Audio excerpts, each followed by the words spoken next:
adhere to the principles of transparency, accountability, equity, good governance, but I'm going to add a new addition, self-reliance.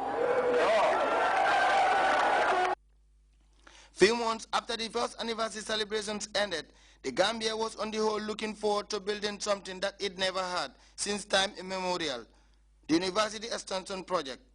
As part of the historic celebrations, I assembled an eminent panel of experts from the University of the Gambia who tried to bring to bear their experience and expertise on what it was like when the July 22nd Revolution delivered the University Extension Program.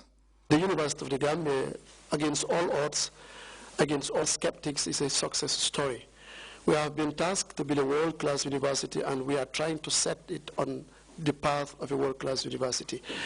Three main philosophies have evolved from British philosophy of Dr. Ekong, who was the first Vice-Chancellor, the second philosophy of Norwegian philosophy of Steigen, who also was a Norwegian second Vice-Chancellor. Now we have a maybe American philosophy under the leadership of Professor Muhammad Ka, on whose behalf I'm speaking. So this is the philosophical evolution of the University of the Gambia. Infrastructurally, we are getting stronger and stronger. They have mentioned about the new projects that we are building, especially at the facility level. Student population is getting stronger. We started with maybe 29, now we are at 4,000 students. So much so that we cannot absorb the demand. Here, in 1994, when the military took over under His Excellency President Yahya Jammeh, the first thing we established was the medical school. The medical school preceded every other school here, and we were able to get the assistance of the Cubans who came in to start the medical school. Then we launched the University Extension Program.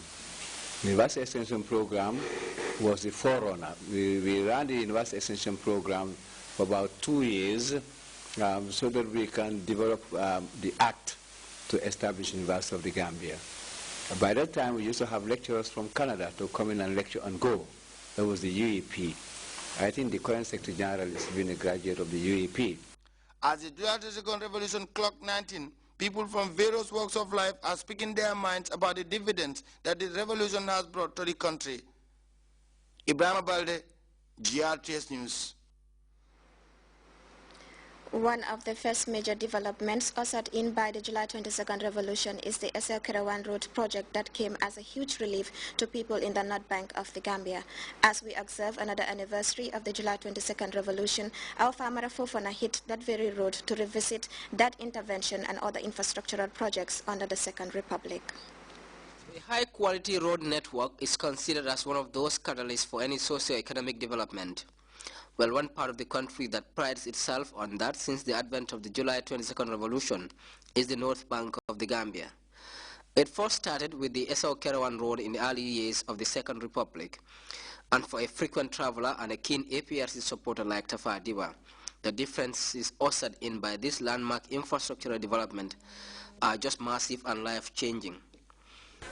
A little before July 22nd Revolution, the road network, specifically for North Bank region, ranging from Bara right down to Lamen Koto, was at a very, very bad condition. We have experienced a lot of difficulties. Let me cite examples for you. Like our pregnant women, they would be referred to Banjul at the Royal Victoria Teaching Hospital for delivery. But due to road network, these people on their way to Banjul, most of them would lose their lives. All children, their newly born babies, would lose their lives in the process of going to referral to Banjul. So this has been a very, very bad experience for the people of North Bank, for the people of Farafenye. But with the coming of the July 22nd Revolution, with the help of President Jammeh, poor road network is a thing of the past for the people of North Bank and the people of Farafenye in particular. So we thank Allah, we thank President Jammeh for his kind gesture for the people of North Bank and the people of Farafenni. The routes are very, very good at the moment, and this has also eased transportation a lot. Both traveling time and comfort and whatever you call it. And these are all complementing the efforts of Gambians to better their economic lot.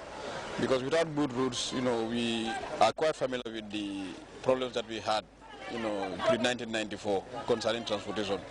So automatically, when we have this good road network, it is a boost, a catalyst, to, a lot of, sectors, trade, including health, a lot. Farafenni native Tafadiba also had his experiences before the construction of the bridge linking Jokadu and Badibu. It has been a very bitter experience for me. On 2 occasions, I would spend the night on the other side of the bank, that is the Jokadu side of the bank. For the fact that if there is a low tide, so the ferry is not moving, I would have no option but to sleep at the other side of the river, against my will. So, but there was nothing that I can do. I had to sleep there. So with the coming of the July 22nd revolution and with the construction of the Kerewan Bridge, Minimini and Bolong Bridge, that is a thing of the past now. Anytime you travel from Farafenni to Bara, you just, cross easily. If you travel from Bara to Farafenni, it's the same. There is no ferrying. There is a bridge, you just come and then cross. Okay. With several settlements like Farafenni enjoying electricity supply, former Upper Badibu Chief Sambujan Jani remained very optimistic about the future of the country. As the people of the North Bank revel in the numerous infrastructural developments brought about by the July 22nd revolution, work on the Mandinaba-Jara Soma Road is almost nearing completion. Jarankas, including Chief Yaya Jajusi, are looking forward to that day when they will be taking care of their businesses in Banjul and the Combos without much worry about the state of the road. Famara Fofana, GRTS. The rainy season is in its early stages, but farmers in the country say with a good rainfall pattern they expect a good season. As part of our traditional coverage of the state of farming in parts of the country, GRTS's Farmer Fofana visited the North Bank region and reports agricultural officials are working on the timely availability of fertilizers to farmers to ensure a successful cropping season. This is Jokadu in the North Bank region. On this roadside farm, we found Talandau and family tending to their coos field. The crops look promising, but perhaps too early. The Ndaus, who have been in the farming business for years, seem to be worried with the rainfall pattern. Weeding on a land that is cultivated time and again, rendering the soil devoid of much-needed nutrients, Talandau say their hopes of a bumper yield depend on an affordable and timely availability of fertilizer. With enough rains, the man and his brother here are confident of a bumper harvest, as they also cultivated this groundnut nearly a month ago in a bid to meet the family's food requirements. At a time when a lot of prominence is given to the agricultural sector by the Jami administration, the people of this region, as can be seen from these large swaths of farmlands, are fully immersed into the anti-hunger crusade. Even Farafenni, a community known for its commercial advantages, is not left behind in this green offensive. Alinjai is the field officer at the Farafenni Agricultural Station. It's going fine, but still now, because of the rain is the problem at the meantime. But still now, some farmers have not finished planting. But 85% of them have planted. But still now, we need still more field to be planted because of lack of water. Okay. Yeah, lack of rain, yeah. Okay. Your people here, sometimes at this stage, fertilizer is very important. Have they received anything yet? Yes, all these days I'm on that process now. Over almost 1 week now, we are now transporting fertilizer from this area to the region, to the other regions. We have taken a lot of NPK to Kerewan. Some have been taken to Baze, Kuntawur, and some will be also going to LRR. Because FAO have provided fertilizer, the fertilizer they have provided, they have hand over it to the Department of Agriculture. Now the Agriculture Department is responsible of distributing now this fertilizer to various regions.